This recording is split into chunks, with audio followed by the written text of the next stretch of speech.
Welcome to the Heroes of the Storm Hero Deep Dive panel.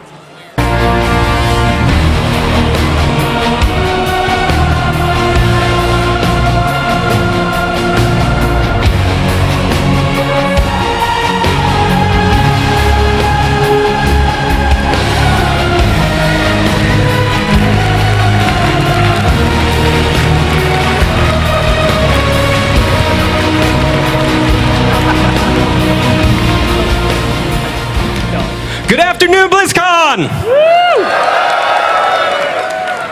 This is pretty cool.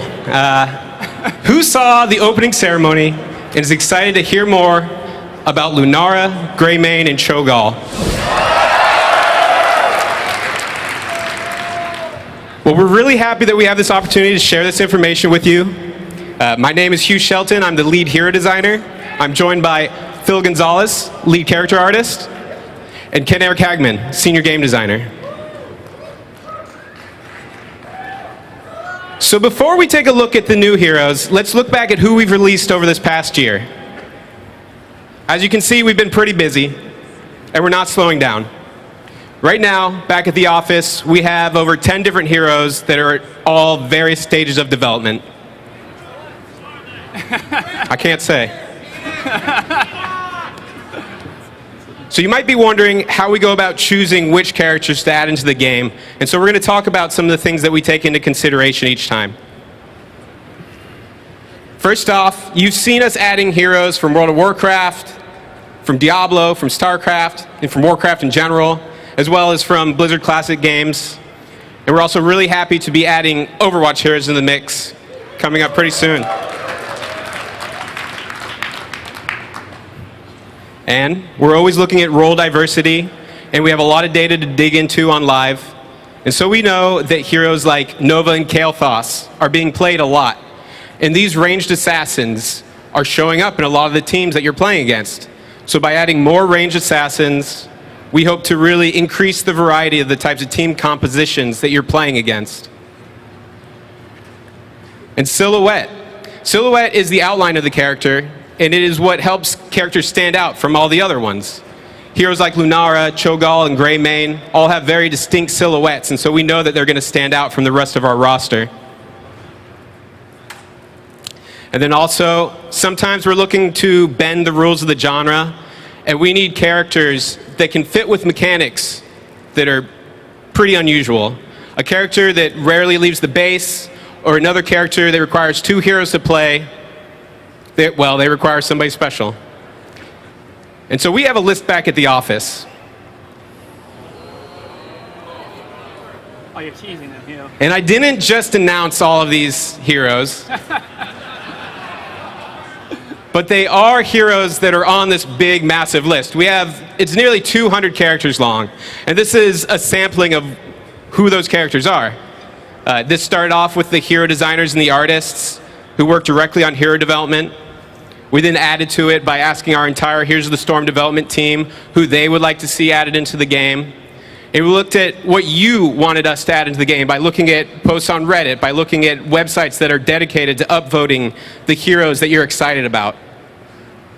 And then finally, this list grows a little bit as Blizzard adds new characters, and it shrinks just a wee bit every time we add a hero into the Storm. So I talked about some of the things that we take into consideration, but really the most important thing is, are we excited about that character? Because we have a lot of really passionate developers on this team, and many of us have spent most of our lives playing Blizzard games. And we strongly believe that we're going to make the best hero when the hero designer working on them is excited about them. So choosing a character is just one step in this process of getting a hero into the game. Once we have that hero selected, we go into what we call the paper design phase, which lasts for about 2 weeks. And this is where a hero designer will work on coming up with the strengths and weaknesses of the character, their description, and also the abilities that they'll be using.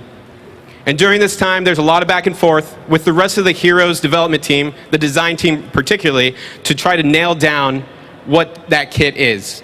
And once we're feeling confident, we can move into the next stage where we have a technical designer take that paper design and actually turn it into a playable hero.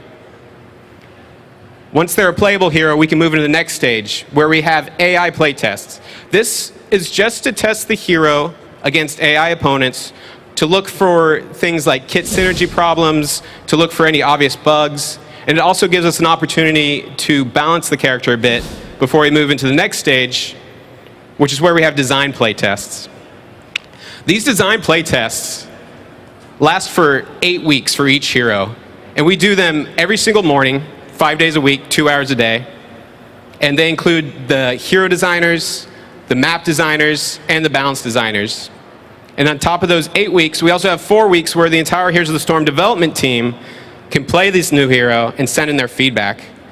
So you can see that just on the design side of things, we have a lot of time to iterate, we have a lot of time to respond to feedback, and we get a lot of feedback from different people.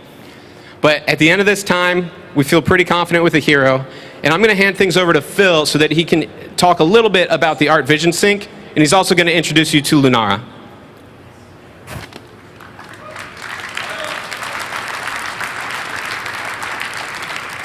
Hi guys, I'm Phil Gonzalez. I'm a lead character artist on Heroes of the Storm, and we're going to talk about the Vision Sync. The Vision Sync occurs after the 17-week design button. The 17 weeks of design preliminary work that goes into deciding what hero we're going to develop, what those mechanics are, the play testing, and when we get this email, this is when we know we're putting a ring on it. This is when we know we are committing to a character and we're going to build it. This is my most boring slide. I'm going to talk to you about a lot of the artistic process, but when we get this email, it includes the designers who pitch us the design, they explain the abilities, the special features. It includes the character artists who will be ultimately drawing research together, showing the different visions we have of the character, deciding on that final look. We have the animators who decide how it's going to animate and move, the effects artists who plan out the way the abilities look, the technical artists who have to implement everything. We have writers who give us character feedback. We have the sound team in the loop so they understand what's coming. We have the engineers so we can talk about the AI and all the other special features. It's a very, very good time for everyone to discuss what it's going to take to actually create this character. So let's start with Lunara. As Hugh mentioned, she has a very, very unique silhouette. Being a Night Elf Dryad, they're a very, very diverse race with mountain giants, druids, dryads, and in Lunara's case, being a dryad, she is the upper body of a Night Elf and the lower body of a deer. This is extremely important because based on the Vision Sync, we came to understand that her movement was very, very particular, and there are other details such as the fact that she wasn't a very hardy character, she was very lightly armored. And what we did is we started pulling out these concepts. The ones you see right now are from Warcraft 3. These Warcraft 3 concepts had a lot of detail that we weren't able to accomplish in our immediate executions of the Dryad in 3D. You'll notice a lot of the foliage and the hair, the armor, things like that. When we developed Warcraft 3, we couldn't use that level of resolution. It was a very low poly game. Thankfully, Dryads are such an iconic character that they were a natural addition to the World of Warcraft and the resolution somewhat improved.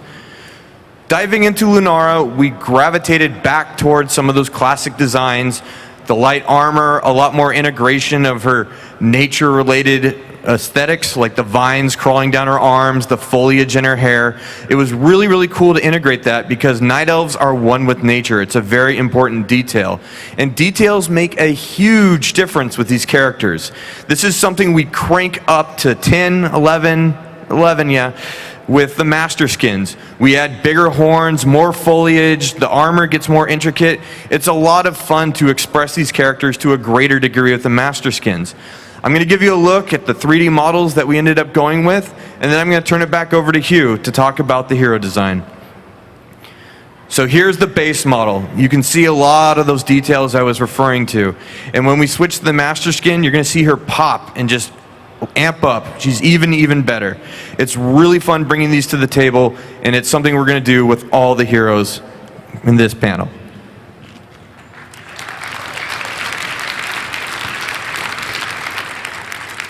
Thank you, Phil. So Lunara, among you are familiar with one of my favorite games, Warcraft 3? So if you're not familiar, the Dryad was a Night Elf unit. They were fast-moving, they had slowing poison, and they had anti-magic capabilities. And we thought that some of these elements would translate well into heroes, and so let's talk about how we re-envisioned them for Lunara. First off, let's talk about her Z. The Z is where normally heroes mount up, but for Lunara we did something a little different, and we gave her the first passive, always-on movement ability. And as you can see in this video, she doesn't move like our normal heroes. She bounds forward. And this does a couple of different things for gameplay. It means that she's able to get out of AoEs a little bit easier than some other characters. And she's also able to avoid skill shots easier than other characters. Since this movement speed bonus is about 20% faster, she's able to kite melee enemies. But it does put her at a little bit of a disadvantage on larger maps when she's moving to a map objective because she can't mount up like everybody else. Lunara's trait is Nature's Toxin. And the way that this works is that whenever Lunara lands a basic attack or one of her abilities, she applies a damage over time effect. And this ability can stack multiple times. So as you'll see in this video, Lunara is really encouraged to spread her damage around to get the most out of that trait. And one of the ways that she can get the most out of that trait pretty effectively is with her Q. The Q is a ground target AoE, and it deals damage on impact while also applying the trait. This is what Lunara is going to want to use if you're trying to poke at enemies that are just a little bit out of range of your basic attacks. Lunara's W is Crippling Spores, and this ability is only usable when Lunara has her trait active on some enemies. Once she does activate it, it will slow down all of those enemies. So this gives Lunara another reason to really spread that trait damage around. Now before we talk about her E, let's talk about her heroics. And the reason why we want to touch on this first is because both of these heroics are fairly short cooldowns and they have multiple charges. So we know that she's going to be using them pretty frequently in combat. The first of these two heroics is Thornwood Vine. This is a long-range, fast-moving skill shot, and it's on a 15-second cooldown with 3 charges. This is the heroic that you're going to want to take if you're building a team around long-range poke, or if you're facing enemies that might lock you down if you get too close. Lunara's other heroic is Leaping Strike. Now this is intended to be an ability where Lunara targets an enemy, she leaps over them, sort of winks at the camera, and throws a spear as she passes. On paper, this ability is pretty unconventional because as a ranged assassin, you don't normally want to put yourself into the middle of the enemy team. So what we did is we gave it 2 charges. So even in situations where you're facing off against the other team's front line, you can jump over and jump back. Now I'm going to run through a few videos where you can use this ability in different ways. This first video shows that use of jumping over, and jumping back over. In the second video, you can see the types of mobility in the jungle that this ability allows you to have if you're jumping over a merc camp or if you're jumping over another enemy hero.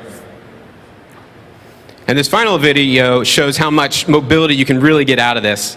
If you jump over the first enemy and then jump over the second enemy, you can reposition yourself really effectively in the middle of a chaotic team fight, and it really allows for some pretty exciting moments. So we talked about most of Lunara's basic abilities, and we talked about her heroics, and we skipped her E. And that's because, once again, we did something a little bit different. We've done this a little bit before, but we've added an ability that is purely about utility. The Wisp. The Wisp is another unit that was found in Warcraft 3, and what we keyed in on was its ability to grant vision in an area. So as you can see here, Lunara is able to send a Wisp out from her current location and then redirect it multiple times once it's out there. This ability is really good in the early game if you're going to give yourself vision in a lane to prevent a gank, or it's also pretty useful later on in a match when you want to scout out the enemies doing a map objective, such as a boss. And one last thing I wanted to touch on for Lunara is her anti-magic capabilities. We gave her 2 talents, one at level 13 and one at level 20. The first one is Greater Spell Shield, which reduces all incoming magic damage by 75%. We didn't want to go all the way to the 100%, but we did hit the 75%, which is still pretty strong. And we also went with a level 20 heroic Abolish Magic, or a level 20 talent Abolish Magic, which you can cast it on an ally, and it will remove a CC from them, as well as removing CC from you, and it will remove damage over time effects. And so that's Lunara. She's a fragile ranged assassin who wears down her enemies with her trait, and she keeps her distance with mobility. We had a lot of fun making her, and we hope you enjoy playing her out on the show floor. I'm going to hand things back over to Phil so he can introduce you to Greymane.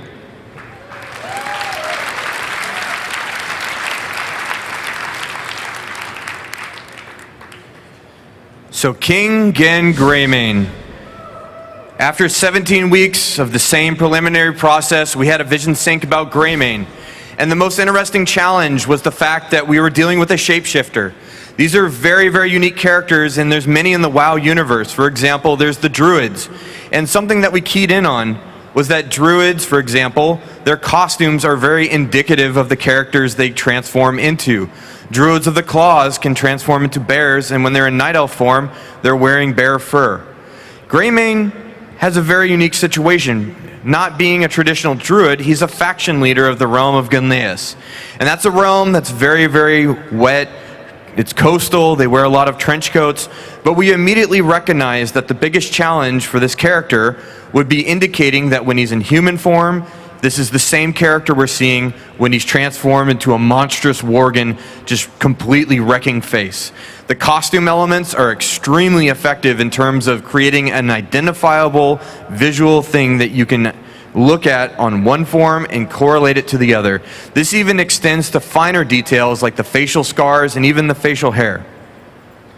As with all the vision syncs, once we're presented with the main mechanics, the abilities, the animations, the wants, we pulled together all the artwork we can find. Some of the most significant pieces were from the WoW comic Curse of the Worgen. We noticed several details that we could translate into the Nexus version of Greymane. And something we were very, very interested in was him wielding both a sword and a pistol like this cover art by Glenn Rain. We also happened to come to know that in Legion we would be updating Greymane's model, which is very, very exciting. This model update gave us another source of inspiration for details we could borrow for the Greymane version that we see in the Nexus, which ultimately led us to a design that enhanced some areas, giving him an iconic shoulder pad, some of the epaulets, things that really help pop out and create that correlation I was talking about. The fact that he turns into a worgen is completely amazing. It drives a lot of his hero design. And the fact that he can shapeshift is so important to executing this character effectively and creating very, very successful immersion. And as I said, at level 10, things get even crazier. The Master Skin, he bought another shoulder pad, he got a belt buckle that would make a cowboy proud, he bought a hat, and he has claws on his claws. This is the exact kind of thing we love doing with Master Skins.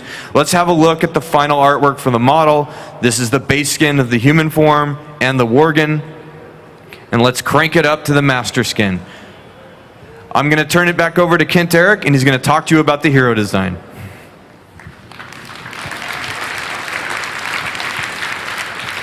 Thank you, Phil. What's up, Blizzcon? You guys excited? So my name is Kent Eric, along with Hugh. I'm another one of the hero designers on the team. I kind of want to walk you through the process of making Greymane. So Greymane came from a completely different area than Lunara. We knew we wanted to bring in more ranged attackers into the game, and we looked at the Warcraft 3 Dryad. We're like, man, we love that unit. Like, that silhouette is super iconic, unique. We can do some cool stuff with this. But we were talking about bringing in another ranged assassin. And we looked across our game, and we have some really cool basic attack characters. Characters like James Raynor and Vala, the Demon Hunter. And we knew we were also bringing in Lunara. We wanted to make sure that we did something a little bit different mechanically. And so we were sitting around in that room discussing various new mechanics that we could do when somebody had what we thought was a pretty cool idea. What if we did a character that kind of started off poking you from afar, say something like a fall stab. But then, when you got low, what if this same character could go in as a melee to finish you off? Wouldn't that be pretty cool? And we were all looking around the room like, yeah, that's interesting, that's different, that's very unique for our game. But there's two forms. This sounds like a shapeshifter. And when you say shapeshifter within the halls of Blizzard, there's always two things that immediately pop to mind: druids and worgen. And once the word worgen got loosed in that room, everyone's eyes went real wide with excitement. We were all thinking, man, I love worgen, but I don't know if everyone else does, so I'm not going to say anything. And we were all looking around and we realized, wait, that guy likes worgen too, and that guy likes worgen, and we all love worgen, and we all got really excited.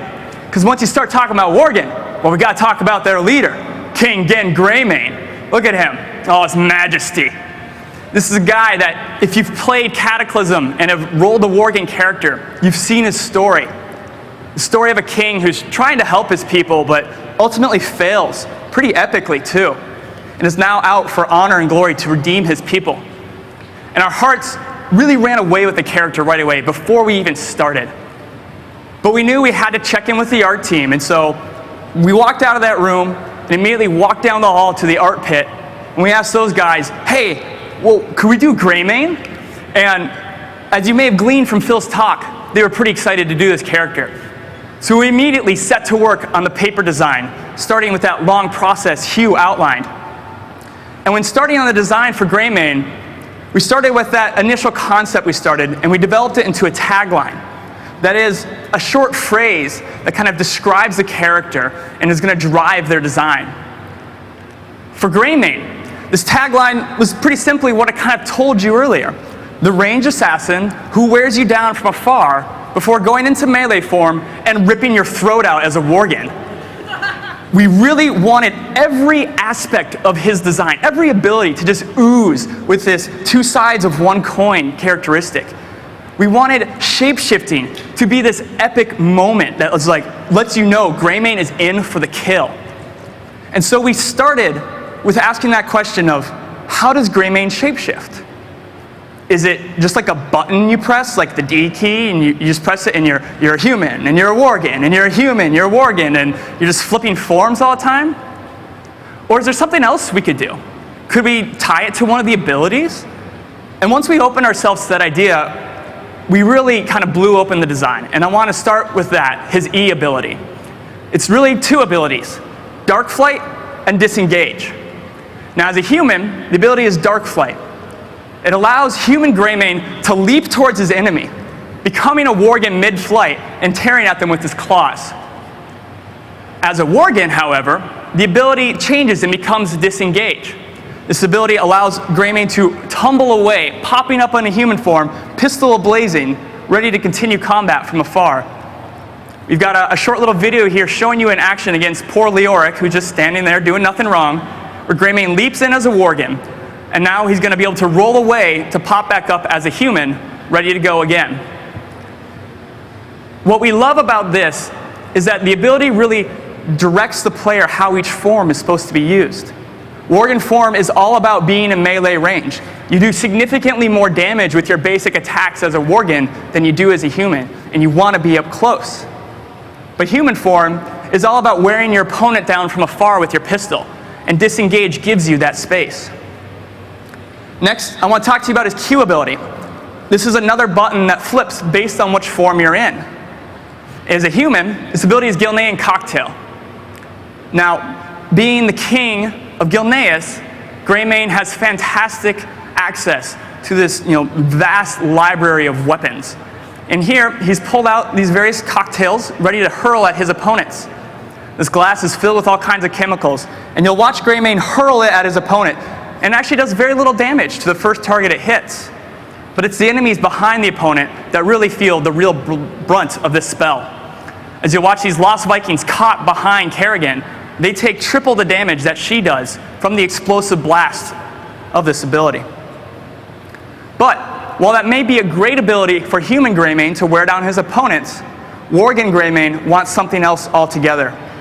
And his ability is called Razor Swipe.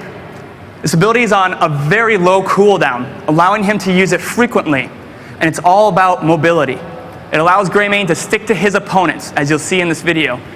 He's going to dash forward at a very short distance, sweeping at his enemies around him, allowing him to continue getting more basic attacks off, as that is where the majority of his damage is found. Now, I want to talk to you about his two heroics. And again, we went back to that tagline, and we had each heroic really reflect the two forms of Greymane. The first one is marked for the kill. In this ability, you'll watch a human Greymane fire off a silver bullet towards his opponents. And the first enemy hit is marked and made vulnerable. It means they take 25% more damage from all sources, including your teammates. This is great at the start of a fight, exactly what human Greymane wants. But the ability gets better after that, as you'll see his poor butcher take the mark. As Greymane can then leap as a Worgen incredible distance, closing the gap on that opponent, allowing him to finish them off in case they thought they were going to get away. But as a Worgen, that Worgen finisher style we want to reflect with Go for the Throat. And this heroic ability, you'll watch Greymane leap a short distance and just eviscerate his opponent, doing 3 vicious strikes, doing high damage. But if Greymane kills the opponent with this ability, he gets to use it again for free in the next 10 seconds. As you'll watch in this video here, you have a poor Illidan just standing right there, getting ripped up by Greymane, who then can use the ability again on Thrall there. Now, Phil was talking about how for the master skins, they'll take the concept of a character and really crank it up to 11. And so we love to do the same with the level 20 talents that upgrade heroic abilities. And Unleashed is the next evolution of Go for the Throat. And I'm going to step you inside Greymane's dreams that he has as he sleeps at night. A low health team running away. For you see, Unleashed lets Greymane continually recast Go for the Throat every time it lands a kill. And Greymane just loves finding low health teams running away. So if you're fighting against a Greymane, watch your health bar. So that's Greymane. Again, he is here on the show floor playable. In case you haven't gotten a chance, go check him out. Learn to wear down your opponents as a human using your pistol, and then when they're low, leap in as a Worgen and tear their throats out. Now I'm going to hand over to Phil, who's going to talk to you about our last hero today.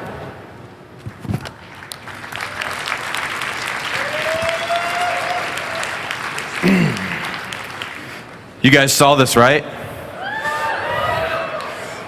So Cho'Gall is the first heroic two-headed ogre in the Warcraft universe. In 1995, we introduced him in Warcraft 2, Tides of Darkness. And if you guys don't have a calendar, that means you've missed 20 of Cho'Gall's birthdays. But when he was 17, we had a Vision Sync meeting back in 2012. And we really gravitated towards Cho'Gall. The ogres are fantastic characters. His silhouette is amazing. He's one of the biggest characters we have. And at the time, we were blazing ahead like crazy people, making as many characters as we could because we were having so much fun blending these universes together in the Nexus. This is a really early screenshot. Cho'Gall had just gotten his tattoos done, and you can see a lot of details like team color and things that aren't in the game now. But at this time, this is a key example of what our roster was doing. We were just increasing the roster as quickly as possible, and then we stopped because we made a very significant design decision to implement the talent system. The talent system adds so much depth, so much creativity. It gives us tons of options for our hero designs. And in implementing the talent system, we downsized the roster to about 10 heroes for a while, and we really focused on making that talent system work. Cho'Gall has been waiting 3 years to impress you guys. So he's here now, and he's very special because having a conjoined twin means we have 2 very distinct personalities. We have Cho, who fancies himself a bit of a bruiser, and we got Gall, who's a lot more caster-oriented. And we looked at all of that rich history in the Vision Sync meeting after discussing all the implementation plans, the design, the art, the effects, all those aesthetics, the implementation, and we said, okay, here's what we have to work with. In Warcraft 2, we have literally 3 pieces of artwork of Cho'Gall. We have an in-game sprite that's team-colored purple, a unique portrait, and a portrait drawing in the manual. Okay, is that it? No, it turns out he didn't die in Warcraft 2. He was hanging out in AQ40 getting hopped up on Cthulhu's brainwaves. He's starting to mutate. They're evolving his design, which was really interesting. He had some cool new armor that reflected his chieftain status of the Twilight's Hammer clan. But he's also starting to mutate. He's on his way to becoming that epic raid boss that we fought in World of Warcraft Cataclysm. And man, he changed a lot. I mean, he worked out. He's in great shape, but he got body eyeballs, he got back spikes, he's got worm beard and bird beak. I mean, he is going through some major design and visual changes. And something that we immediately identified was, what depiction of Cho'Gall do we want to use? The ogre fantasy is something we're very interested in immersing the players in. The fact that it's two conjoined personalities working together. And we felt that it would be a lot more interesting to go to Cho'Gall's roots as an up-and-coming raid boss and really gravitating towards that original ogre fantasy, while incorporating a lot of those design elements that were manifesting on his way to becoming an ultimate evil. Things like the armor design I pointed out. We were able to bring that onto the ogre and make him very cool. And the Twilight's Hammer didn't really exist in Warcraft 2. It's great to be able to borrow that weapon. Borrowing things like this is a lot of the fun of designing these heroes, visually and design-wise. And something that was a really fun experience was developing this master skin. Like I said, Cho'Gall fancies himself a bruiser, and he's got all that bruiser armor that we saw from the Warcraft ogre camps, while Gall, on the other hand, is a caster, and he's very much looking like an ogre mage. It's so fun to develop these heroes, to make all these decisions, to bring them to the most heightened version of themselves in the Nexus. And the best thing about the master skin of Cho'Gall is that nipple spike. Thank you so much. I'm going to turn it back over to Kent Eric to talk about the hero design. Killing it, Phil. Oh my gosh, I am so glad we can unveil Cho'Gall to you guys. It has been really hard to not talk about this guy because I'm so excited to bring the two-headed ogre to you guys. Gosh, where do I start? Last year, Blizzcon, we wrapped up the show. We were so excited with all we had done. And we're talking about the future. What new heroes are we going to be bringing to you guys? And we were looking at our roster, and we were looking at all the different wacky heroes we had done that kind of broken the genre in different ways. And I'm talking heroes like Murky, where to use the word hero is a strong word for Murky. I mean, he's a baby Murloc, but we love him. And then we have Leoric, who doesn't really die. He sticks around as a ghost, haunting the battleground. And last year we had unveiled on you guys the Lost Vikings. Woo! Got some Vikings players out there. 3 distinct, unique heroes, all controlled by one player. And we were looking at that huge list he was referencing of 200 plus heroes. And we're like, man, what are we going to do for BlizzCon 2015? How are we going to break the rules again, like Dustin was talking about during the opening ceremony? And we were looking at those heroes, and someone was looking at Cho'Gall, and we were looking at his 2 heads, and you go, hey guys, I got an idea. We just did the Vikings. That's one player controlling 3 heroes. What if we did the opposite? What if we did, 2 players controlling 1 hero? And we're like, that's funny. You're a funny guy. That's hilarious. In fact, let me tell you how funny it is. We did that as an April Fool's joke back in 2004. You want to remember that? I'm not going to lie. When I was in high school when this came out, this April Fool's joke, I got really excited about it. Because I was like, oh my gosh. And I told my best friend at the time, Mike, I'm like, Mike, we got to play 2-headed ogres together. And then we realized it was the 1st of April. But we were looking at making Cho'Gall, and we're like, we can't do that, right? Like, that's too crazy. I mean, think of all the things that will be broken, right? I mean, what's it going to be like to ride shotgun? You're this other head just attached. Like, is that going to be fun? Or what do you mean one team only has 4 heroes now because 2 people are stuck in one body? Like, will that work for gameplay-wise? Like, that's got to be broken, right?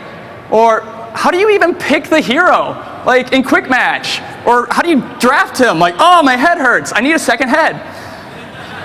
And we looked at all these questions and these challenges. We realized, no, you know what? They have solves. In fact, we did an early prototype playtest, Hugh and I, And we realized it's actually really fun to ride shotgun. It's a very unique experience in the Nexus. And we sat down, we talked with our balance designers about balancing a game around having 4 heroes instead of 5. And you're like, you know what? We can tune them up. We've done heroes like Murky and Leoric and the Vikings. Like, we think there's a set of values we can hit numerically to make this hero work. I'm like, okay. And we sat down with our online designers and engineers. And we're like, you know what? We have solves. We can make it possible to pick this hero in a very sane way so nobody's head explodes at trying to play the hero. We're like, all right, let's do this. So we started on that, what was that, like 17 weeks in that process? I can't even keep count. We started on that 3-month or so process of designing the hero. And we went through a ton of iterations. This guy, it's been a crazy, crazy trip. And I want to introduce you to Cho and Gaul. So first up, let's start with Cho. Cho, as Phil said, much more of that ogre brute warrior playstyle. And he is the melee warrior. He controls the movement for Cho Gaul. He controls the basic attack. Where he goes, Gaul is dragged along, whether he wants to or not. And I'm going to show you a short little video showing him his Q and W abilities in action. So first, you'll see Cho here running around. He controls this, and using his Surging Fist ability, he winds up a punch and dashes forward. He controls the basic attack, and he has another ability called Consuming Blaze, where he ignites nearby enemies, putting them on fire. But Gaul's completely different. Gaul has an entirely different sort of personality, often at odds with Cho. But Gaul is stuck going where Cho takes him. Gaul is the ranged assassin. He's much more that spellcaster, that ogre mage. And as you'll see in this video, he has a few abilities of his own that are on very low cooldowns, allowing him to remain very active. First is Shadow Flame, where he burns opponents in a line. And finally, Dread Orb, a bouncy ball of pain that bounces along its path, dealing damage to enemies caught in its wake. But what really ties the two heads together is their E button. Rune Bomb for Cho, and Runic Blast for Gaul. When making Cho Gaul, we didn't want to just take Hero A and Hero B and just kind of put them on one body together and call it a day and be like, yeah, it's great, we did a 2-headed hero, woo! No, we really wanted each head to care and be integrated with the other head. We wanted the 2 players to learn to work together, to synergize their combos together, to do a lot. And we really encapsulated that with this E ability. So what you're going to see here, it's a very straightforward video as you're about to watch, is Cho's going to hurl this bowling ball filled with spikes towards a direction. It's going to damage enemies in its path for a small amount of damage. Most importantly is that Gaul, when this bomb is thrown out, Cho will yell at him, "Bomb's away! The bomb's out!" And his E button will light up and allow him to activate it, called Runic Blast. And this detonates the bomb, as you'll see here. So Cho's going to throw it out along this line, and Gaul will detonate it. This is a 2-player coordinated spell. Throughout the entire game, the 2 heads will be working together for this. Sorry, I thought that last one was on loop, and I was going to show you again, but oh well. Now, what's really fun is the magic of Cho Gaul. We went through a lot of iterations and a lot of play tests. And while we were playtesting Cho Gaul, there's 2 stories I'd love to share with you, things that are really unique to Cho Gaul. And the first is that raid boss feeling. This is something you really only get with Cho Gaul. And I'm going to show you a super staged video of a Mirrodin and a Falstad trying to get the gank on a Cho Gaul. Now in this video, everyone's level 20, so we put it as even footing. But watch what's going to happen here. They're going to get the jump on our poor ogre buddy, and Cho is going to stay focused on Mirrodin this whole time. But Gaul is burning down Falstad continually with his Shadow Flame ability. They dodge the heroic shotgun, or Hinterland Blast now, I'm sorry, from Falstad. I'm sorry, we change names all the time. And then they blow him up with that Rune Bomb, while Mirrodin is continually getting worn away. And then they pop out their heroic abilities, Shadow Bolt Volley and Upheaval there, to finish him off.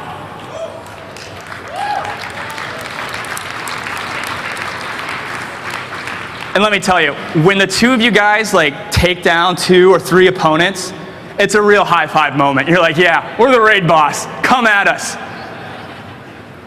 And when you're that other one guy on the other team and you kill Cho'Gall, oh man, that's a moment. That's always a double kill, first of all, every time.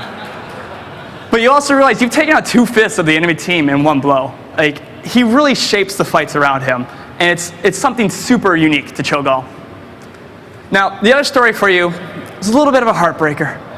You see, there was one day I was assigned to play Cho'Gall for 3 games in a row, and then that 4th game, I was playing some other kind of boring one-headed hero. And that 4th game loads up. Just played 3 games with Cho'Gall, had so much fun. 4th game loads up, spawn into the Nexus. I run out to the gate. We have our headsets on in our playtest, run our voice chat program. And I press my Alt key for my push to talk, and I get ready to say something to my second head, when I realize he's not there. He was gone. I lost my buddy. He was in the top lane, I was in bottom. And I was like, no, my buddy. Like, we were having so much fun. And that's when I realized we have something really special with Cho'Gall. There's this unique emotional bond that forms when you're conjoined at the neck like this. It's something really special, and we really wanted to make sure that you'd be able to play Cho'Gall with your friends, especially if they were new to the Nexus, without having to buy him. And that's why, if you were here for opening ceremony, you heard Dustin announce that your friends don't need to own Cho'Gall to play with you. Just you need to own Cho'Gall. And if you're here at Blizzcon or watching the virtual ticket, you're going to get Cho'Gall for free. And as Dustin mentioned, we are running that promotion, the Cho'Gall Buddy Brawl, where if you help your friend win a few games as Cho'Gall, they'll unlock Cho'Gall for free, thus spreading the virus. And they can then spread Cho'Gall to their friends as well. And if you help Cho'Gall spread to a few friends, we'll even throw some gold your way. Now, all the details can be found at the heroesofthestorm.com website, so be sure to go check that out if you have any more questions about it. But that's Cho'Gall. Again, he's here on the show floor. So if you came with somebody, go check him out. Learn to coordinate your 2 heads together rather than fight against each other. But if you don't have anybody to play Cho'Gall with, go find someone to play with. You'll really become friends fast. There is no better way to learn how somebody works than to be the second head for them. So I'm going to hand over to Phil, who's got a last little thing to show you guys.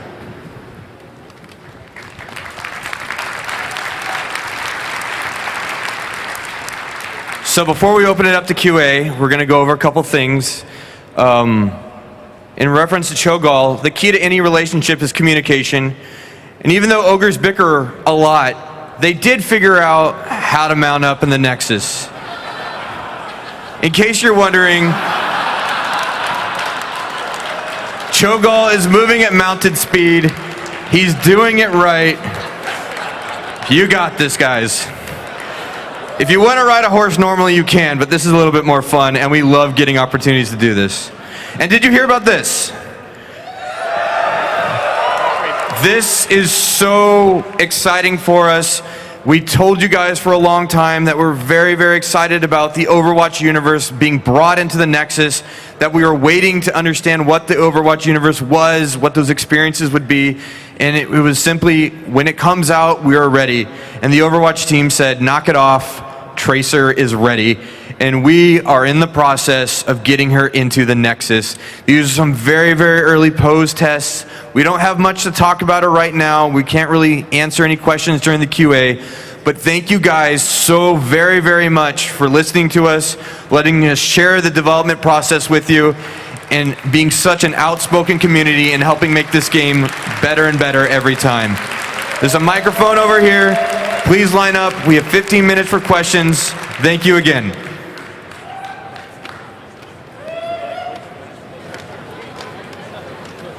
Ready? Yeah. Hey, how's it going? I have a question about death animations. I really love the game, but sometimes I feel a little disappointed when I'm playing Diablo and he just kind of limps and ragdolls whenever he's killed by a Murloc or what have you.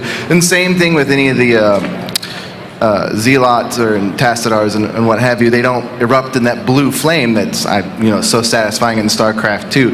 And so I was wondering if you guys have any plans to add those really cool death animations. Like, I would love to see Diablo like have his soul sucked out of his body and then ripped right into the Soul Stone every time you kill him, because I just feel like a limp ragdoll on certain characters is a disservice to the character.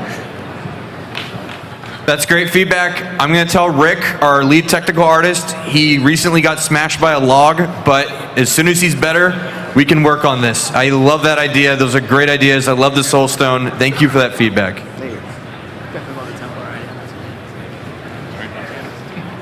Hi, I was wondering what the next legendary skin was going to be. Maybe Infesta Nova? I wish we could say, but I don't think we can. So I'm sorry, but thank you for the question. You lied. What about Arthas? He transforms into a bat. Did we talk about that? Yeah, we showed it. We showed it. Arthas. He transforms into a bat. Crimson Count Arthas, is that what it is? I was wondering about your older IPs, like you brought the Vikings before, and I loved Blackthorn when I was a little kid, and a lot of his abilities in the game are already kind of integrated and you could use them easily, and I was wondering if you had any ideas about that, if you were making him bring him. He is often in our conversations when we're talking about what types of heroes we can add to the game that can push the genre a little bit further. So he's definitely on our radar. We're not working on him yet. We can't talk about it yet, but he's on our radar. Who here wants to see Blackthorn in the game? I don't know, Phil. It doesn't sound like too many people. Hello, my name is Muscle Beach from Fever Clan, and I was wondering, in the next 2 to 5 years, would you make a character solely based on John Oliver, the nighttime comedy host? Like, Blizzard is awesome, he's awesome. Like, I don't know, make him like a centaur, or I don't know, Argomon's brother, I don't know. The way you present that makes it sound pretty awesome, but I don't think that we can say yes to that either. I tried. Hello, I'm Belf Druid for the Win on Twitter, and I was wondering, 20 years ago, Blizzard helped co-release a game called Justice League Task Force, and I was wondering if we could see some skins of the said Justice League characters for existing heroes such as Batman Rexar or Darkseid Asmodan. We'll look into that.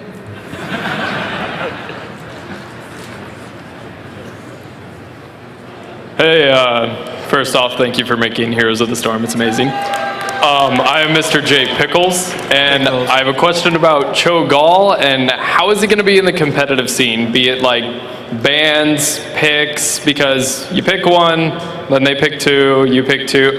How does that affect the picking order when you pick up in bans? If they ban Cho, then you can't play Gall. If you ban Gall, all that. Yeah, no, it's definitely something we thought a lot about. In our current iteration, if you ban Cho, you ban Gall. If you ban Gall, you ban Cho.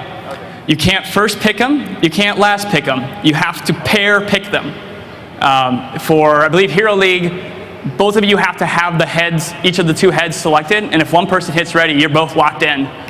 We'll never start a game with just one head, because I think the engine would explode, we'd divide by 0. You've all seen on the internet how that works. So that's currently what we're going with.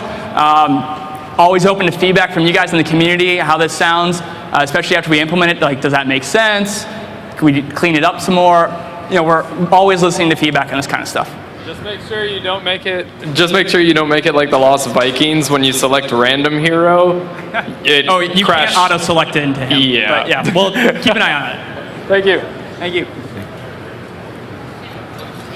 Hey guys, so the mount riding the hero, it's something we've been asking for a long time, so thanks for doing that. The next part of the challenge though, Carbot has a mount that Rainer rides in one of his videos. That's the beautiful, majestic horse head on a stick.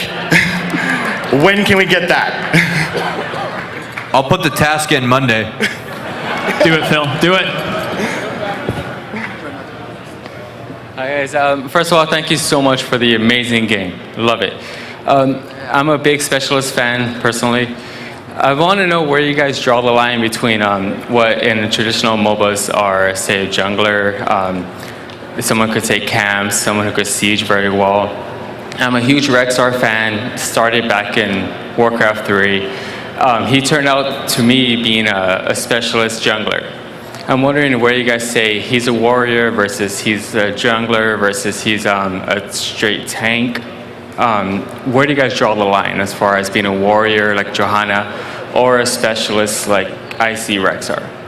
So all of our roles can be pretty broad in terms of what they bring into the game. And so sometimes we have a character like Rexar that kind of straddles the line in between. And really, we have those labels for things like quests, but when it comes down to how you're going to play them in the Nexus, it's really up to you. So we're not too concerned that if we have some overlap between two different roles, and we're just going to keep adding new heroes that add new things into the game. Thank you. Hey guys, so I was wondering with the new arena mode, and it showed like the 5 Illidan's versus 5 Illidan's, will it have something like 5 Abathurs versus 5 Abathurs, or 5 Lost Vikings versus 5 Lost Vikings, and shenanigans ensue? So we've tested some of those things, and there are definitely shenanigans. So we have a list of heroes that can work in that sort of a mode and a list of heroes that can't. Whenever we can, we want to put it in there.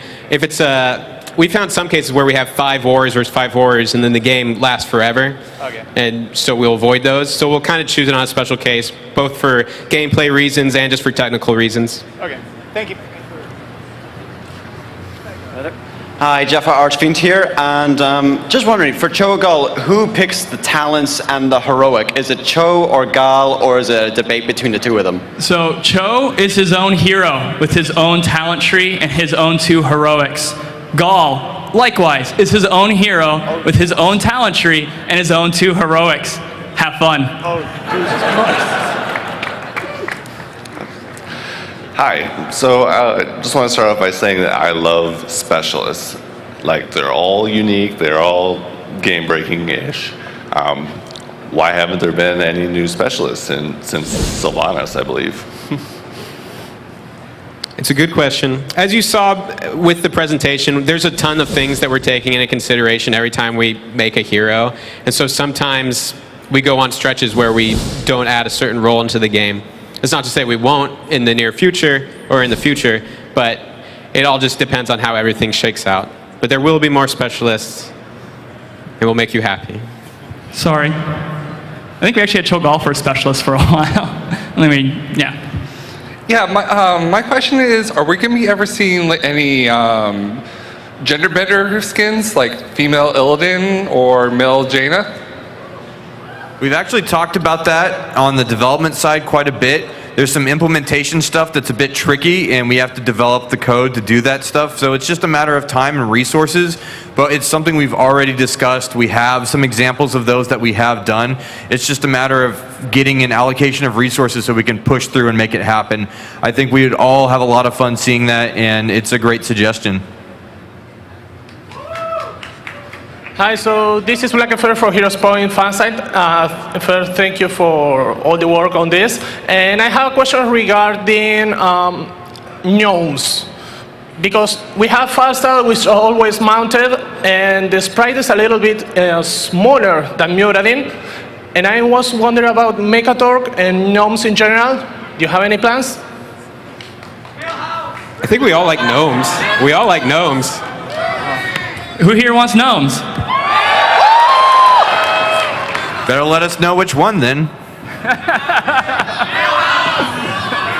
know. Wow. You know one. Got it. I guess this is a good follow-up question from the last one, but I like little guys as much as the next person, but where the trolls at?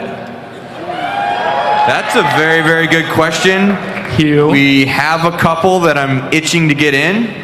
It's just a matter of when the roster has a great time to implement that, and we're ready and raring to do it. Trolls, Draenei, getting Greymane as a Worgen in, there's things like that that we do want to achieve, and I agree with you, we're going there. So when you select Cho'Gall, who dictates the skins and the mounts? Oh, this one's fun. This one's fun. All right. Our online team, they're crazy. They're like, you know what? We really want to capture the fantasy of the two-headed ogre. So Cho can select the skin, Gall can also select the skin. Cho can select the mount, and Gall can also select the mount. When you go into the game will randomly choose which head wins the skin mount, or skin choice. The other head will then win the mount choice. Like any good two-headed ogre should work. Hi. My question is, when you queue for a random dungeon in WoW, you can flag yourself as a leader. Do you have any plans on being able to do that when you queue for a quick match or a hero league? It really sucks to have two leaders. You're pretty much guaranteed to lose. I would love to let you queue as a shot caller and like call it out in the UI. I think we're still discussing all that stuff. We have so much we want to add to the game with our online systems. Tomorrow is the State of the Game panel, is that correct?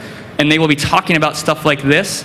So please, community, let us know how much you love that feature over all the other stuff we want to get in, because I would personally love to get that in. I think it would help out a lot so you don't have two shot callers trying to tell the team where to go. Thank you. Hi. So when you did the pass on a lot of removing the unstoppable abilities, why did you keep Muradin's E unstoppable versus Chen and Diablo? So it varies on a case-by-case basis. Some of the abilities we actually wanted the unstoppable in there for gameplay reasons, and in other cases there was unstoppable in there just for technical reasons, and they were never really intended to be unstoppable movement abilities. And those are some of those cases. Hey, my name's, oh, hey, I gotta wait for the mic, huh? Hey, I'm Marcus. I'm also a fellow game designer out of Austin, Texas. I love MOBAs, I love Heroes. I was wondering though, with your talent system, during your 17-week process, is having multiple talent builds, is that something you strive for, or is that something you just kind of hope that you get? We usually take different approaches from one hero to the next, but we definitely are always looking at trying to build distinct roles. And that's something that we're looking at even more intensely lately, about trying to build out 3 very distinct gameplay styles, or maybe 2 distinct gameplay styles for a hero. So it is something that we're taking into consideration. So I guess just as a quick follow-up, so do you consider someone that does not have 2 or 3 paths an unsuccessful hero? I wouldn't say that. I think that there's enough for... It's nice to have the variety, right? Like, we have some characters that can have very distinct play styles, and then you have other characters that you can select here and there what kind of talents you want to augment your kit, but it's not really going to define how you play. I think that both of those styles add something new into the game. Perfect, thank you very much. Thank you. Oh, hey, another quick little Cho'Gall question. What happens if, like, let's say we're playing Gall and the person that's playing Cho disconnects? What would actually happen with like the movement and all that kind of stuff? Every time that happens, I shed a tear. That's the first thing that happens. What does happen is the AI currently is taking over for you. I believe, and don't quote me on this, I believe we worked really hard to have Cho really listen to Gall's pings as a way to like, hey, AI head, take me over here or take me over there. Hopefully, your buddy is actively reconnecting so he can take you over there. Now, if you're Cho and your Gall head disconnects, it's actually a lot less bad because the AI is very good at aiming at skill shots. But that is like my nightmare scenario that keeps me up late at night, is like, oh no, Cho disconnected. Like, no. And hopefully they're reconnecting. This will be our last question. As a Warlock main and a Gul'dan fan, where are my Warlocks? Chris Metzen has some words for you. I kid you not, I am working on him right now.